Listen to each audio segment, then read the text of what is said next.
Psaume 1.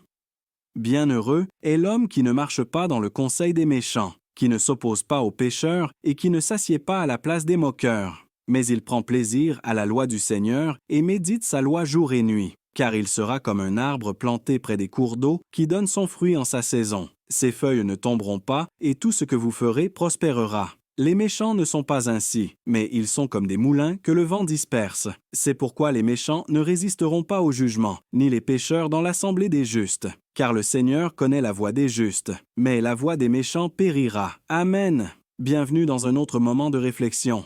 Aujourd'hui, nous explorerons le psaume 1, un passage puissant qui nous invite à réfléchir sur la sagesse, la justice et le chemin vers une vie épanouie. Bienheureux l'homme qui ne marche pas dans le conseil des méchants, qui ne s'oppose pas aux pécheurs et qui ne s'assied pas à la place des moqueurs. Mais qu'est-ce que cela signifie pour nous au quotidien? Cela signifie que pour mener une vie vraiment heureuse, nous devons faire attention aux influences que nous acceptons dans nos vies. En évitant les conseils et les environnements qui ne correspondent pas à nos valeurs les plus profondes, nous faisons de la place pour grandir et prospérer. Le psaume continue, mais il prend plaisir à la loi du Seigneur et médite sa loi jour et nuit. Ici, nous sommes invités à rechercher la sagesse divine, l'immersion dans des paroles qui guident et renforcent notre esprit. Méditer sur ces enseignements nous aide à aligner nos actions sur ce qu'il y a de mieux en nous, car il sera comme un arbre planté près des rivières d'eau qui donne ses fruits en sa saison. Ses feuilles ne tomberont pas, et tout ce que vous faites prospérera divin. Lorsque nous serons fondés sur des principes justes et vrais, la croissance est naturelle et durable.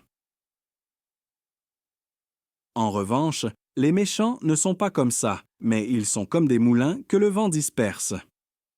Ceux qui suivent les chemins de l'injustice et de la trahison sont comparés à quelque chose d'éphémère et d'insubstantiel, emportés dans n'importe quelle direction où souffle le vent.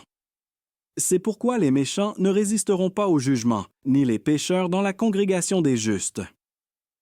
La justice et l'intégrité sont comme une fondation solide sur laquelle nous bâtissons notre vie et nos relations.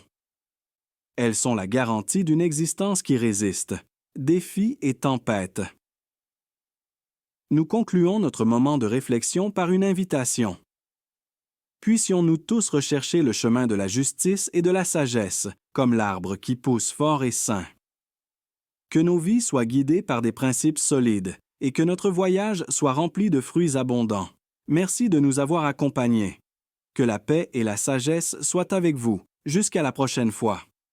Si vous avez aimé cette prière et qu'elle vous a fait du bien, partagez-la avec ceux que vous aimez et suivez-nous pour plus de prières.